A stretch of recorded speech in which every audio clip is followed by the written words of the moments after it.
ସୁରଭି 2024 ପାଇଁ କୁଇଜ ପ୍ରଶ୍ନ ଆଜି ଆଲୋଚନା କରିବା। ପ୍ରଶ୍ନ ଗୁଡ଼ିକ ଆମର କଳା ଓ ସଂସ୍କୃତି, ବିଜ୍ଞାନ, ଗଣିତ, ଇତିହାସ, ଭୂଗୋଳ, ରାଜନୀତି ଓ ପୌଷ୍ଟିକ ଖାଦ୍ୟ ଉପରେ ଆଧାରିତ ରହିବ। ପ୍ରଥମ ପ୍ରଶ୍ନ, କେନ୍ଦୁଝର ଜିଲ୍ଲାର କେଉଁ ସ୍ଥାନରେ ଅବସ୍ଥିତ ଚିତ୍ରକଳା ଓଡ଼ିଶାର ଐତିହାସିକ ଯୁଗର ପ୍ରଥମ ଚିତ୍ରକଳା ଗୁଡ଼ିକରୁ ଅନ୍ୟତମ?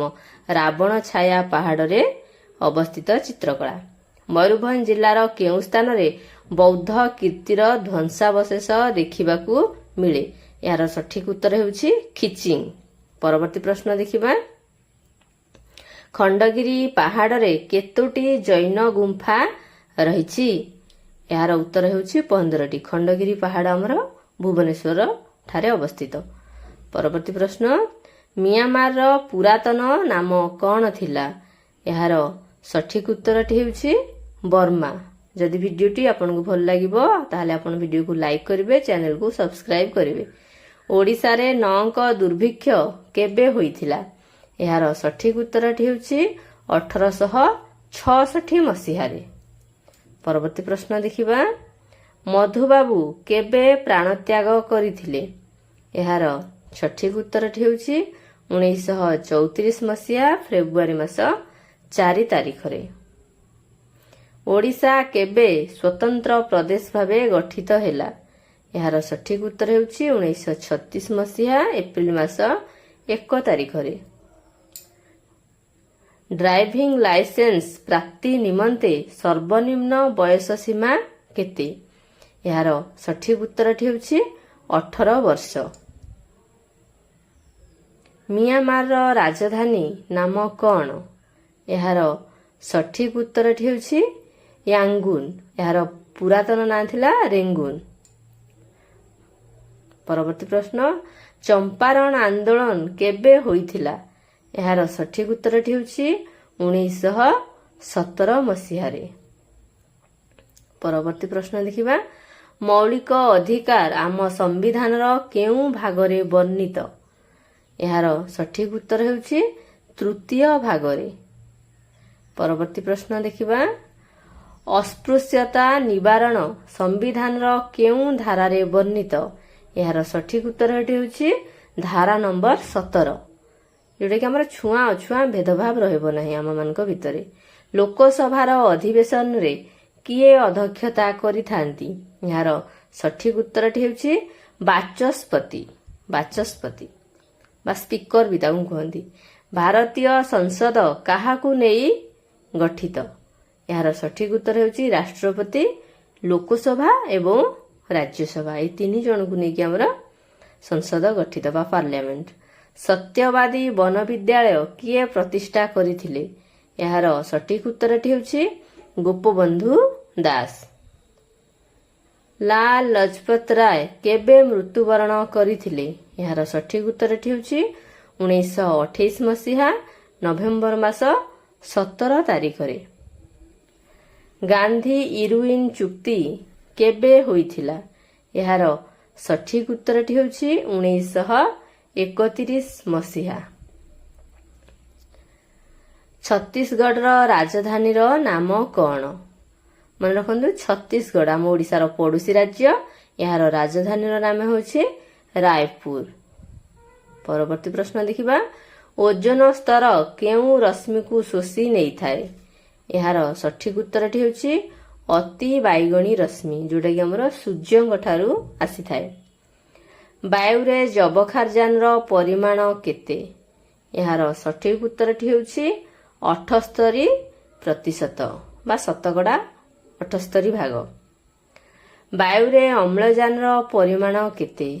ଏହାର ସଠିକ ଉତ୍ତରଟି ହେଉଛି 21%, ମାନେ 100 ଭାଗରୁ 21 ଭାଗ ଅମ୍ଳଜାନ ଅଛି ବାୟୁରେ। ବ୍ରେଲ ପଦ୍ଧତି କିଏ ଉଦ୍ଭାବନ କରିଥିଲେ? ଏହାର ସଠିକ ଉତ୍ତରଟି ହେଉଛି ଲୁଇସ୍ ବ୍ରେଲ। ମନେ ରଖନ୍ତୁ, ବ୍ରେଲ ଯେଉଁମାନେ ଆଖିକୁ ଦେଖାଯାଏନି ସେମାନେ ଏଇଥିରେ ପାଠ ପଢ଼ନ୍ତି। ସୂର୍ଯ୍ୟାଲୋକ କେତୋଟି ବର୍ଣ୍ଣର ସମାହାର? ଏହାର ସଠିକ ଉତ୍ତର ହେଉଛି 7ଟି। ଯଦି ଆପଣ 7ଟି ରଙ୍ଗର ନାଁ ଜାଣିଛନ୍ତି କମେଣ୍ଟ ମାଧ୍ୟମରେ ଜଣାଇ ପାରିବେ। ଭୂମିକମ୍ପର ମାତ୍ରା କେଉଁ ସ୍କେଲରେ ମାପ କରାଯାଏ? ଏହାର ସଠିକ ଉତ୍ତରଟି ହେଉଛି ରିକ୍ଟର ସ୍କେଲରେ। ଭୂମିକମ୍ପର କେତେ ପରିମାଣ ରହିଛି ମାପିବା। ଭୂମିକମ୍ପର ତରଙ୍ଗକୁ କେଉଁ ଯନ୍ତ୍ରରେ ରେକର୍ଡ କରାଯାଏ? ଏହାର ସଠିକ ଉତ୍ତରଟି ହେଉଛି ସେସ୍ମୋଗ୍ରାଫ। ସେସ୍ମୋଗ୍ରାଫ ଯନ୍ତ୍ରରେ ଭୂମିକମ୍ପର ତରଙ୍ଗକୁ ମପାଯାଏ। ମାନବ କର୍ଣ୍ଣ କେତେ ହର୍ଷରୁ ଅଧିକ ଧ୍ୱନି ଶୁଣିପାରେ ନାହିଁ? ଏହାର ଉତ୍ତର ହେଉଛି 20 କିଲୋ ହର୍ଷ।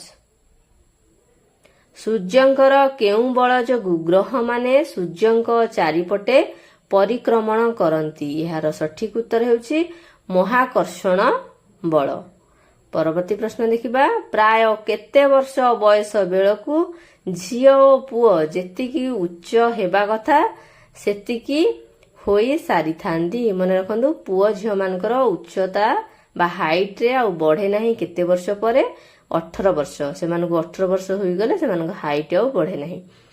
1 ଠାରୁ 100 ମଧ୍ୟରେ କେତୋଟି ମୌଳିକ ସଂଖ୍ୟା ଅଛି? ଏହାର ସଠିକ ଉତ୍ତରଟି ହେଉଛି 25ଟି। ପରବର୍ତ୍ତୀ ପ୍ରଶ୍ନ। -1 ଓ +1 ମଧ୍ୟରେ ଥିବା ପୂର୍ଣ୍ଣ ସଂଖ୍ୟାଟି କିଏ? ଏହାର ସଠିକ ଉତ୍ତର ହେଉଛି 0 ବା 0। କୌଣସି ସଂଖ୍ୟାର ଏକକ ସ୍ଥାନରେ 0 ଥିଲେ ସଂଖ୍ୟାଟି କେଉଁ କେଉଁ ସଂଖ୍ୟା ଦ୍ୱାରା ବିଭାଜ୍ୟ ହେବ? ଏହାର ସଠିକ ଉତ୍ତରଟି ହେଉଛି 2 ଦ୍ୱାରା ହୋଇପାରିବ, 5 ଦ୍ୱାରା ହୋଇପାରିବ ଏବଂ 10 ଦ୍ୱାରା ମଧ୍ୟ ହୋଇପାରିବ। ଗୋଟିଏ ପୂର୍ଣ୍ଣ ବର୍ଗ ସଂଖ୍ୟାର ଉଦାହରଣ ଦିଅ। ଏହାର ସଠିକ ଉତ୍ତରଟି ହେଉଛି 25, 16 ଏହିପରି ଅଲଗା କିଛି ବି ହୋଇପାରିବ। ପରବର୍ତ୍ତୀ ପ୍ରଶ୍ନ। ସମୂଳ ସୁଧ କହିଲେ କଣ ବୁଝ? ଏହାର ସଠିକ ଉତ୍ତରଟି ହେଉଛି ଆପଣଙ୍କର ଯାହା ମୂଳଧନ ଥିବ ସେଥିରେ ଆପଣ ସୁଧକୁ ମିଶାଇ ଦେବେ, ମାନେ ସମୂଳ ସୁଧ ବାହାରିଯିବ। 1974 ମସିହାରେ ଭାରତ ସରକାର କେତୋଟି ବ୍ୟାଙ୍କକୁ ଜାତୀୟକରଣ କରିଥିଲେ? ଏହାର ସଠିକ ଉତ୍ତରଟି ହେଉଛି 14ଟି ବ୍ୟାଙ୍କକୁ। ଗୋଟିଏ ବୃତ୍ତରେ କେତୋଟି ବ୍ୟାସ ଅଙ୍କନ କରାଯାଇପାରିବ? ଏହାର ସଠିକ ଉତ୍ତରଟି ହେଉଛି ଅସଂଖ୍ୟ। ଅସଂଖ୍ୟଟି ବ୍ୟାସ ଆପଣ ଅଙ୍କନ କରିପାରିବେ। ଗୋଟିଏ ଆୟତକ୍ଷେତ୍ରର ଦୈର୍ଘ୍ୟ 10 ସେମି ଓ ପ୍ରସ୍ଥ 4 ସେମି ହେଲେ ଏହାର ପରିସୀମା କେତେ ହେବ? ଏହାର ପରିସୀମାର ସୂତ୍ର ଆପଣ ଜାଣିଥିବେ। ଏହାର ପରିସୀମା ହେବ 28 ସେମି। ଏହାର ପରିସୀମାର ସୂତ୍ର ହେଉଛି 2 ହୋଲ୍ ଇଣ୍ଟୁ ଦୈର୍ଘ୍ୟ ମିଶାଣ ପ୍ରସ୍ଥ। କ୍ଷୁଦ୍ରତମ ସ୍ୱାଭାବିକ ସଂଖ୍ୟାଟି କେତେ? ଏହାର ସଠିକ ଉତ୍ତର ହେଉଛି 1। ସ୍ୱାଭାବିକ ସଂଖ୍ୟା ଆମର 1 ରୁ ଆରମ୍ଭ, ସମ୍ପ୍ରସାରିତ ସ୍ୱାଭାବିକ ସଂଖ୍ୟା 0 ରୁ ଆରମ୍ଭ। 5 ଅଙ୍କ ବିଶିଷ୍ଟ ମୋଟ କେତୋଟି ସଂଖ୍ୟା ଅଛି? ଏହାର ସଠିକ ଉତ୍ତରଟି ହେଉଛି କେତେ? ନା 90,000। 4,78,135 ସଂଖ୍ୟାଟିରେ 7 ଓ 3 ଅଙ୍କର ସ୍ଥାନୀୟ ମାନ ଦ୍ୱୟର ଯୋଗଫଳ କେତେ? ଏହାର ଉତ୍ତର ହେଉଛି 70,030। ଯଦି ଭିଡିଓଟି ଭଲ ଲାଗିଲା ଭିଡିଓକୁ ଲାଇକ୍ କରନ୍ତୁ, ଚ୍ୟାନେଲକୁ ସବସ୍କ୍ରାଇବ୍ କରନ୍ତୁ ଏବଂ ଆମ ଚ୍ୟାନେଲ ସହିତ ଯୋଡ଼ି ହୋଇ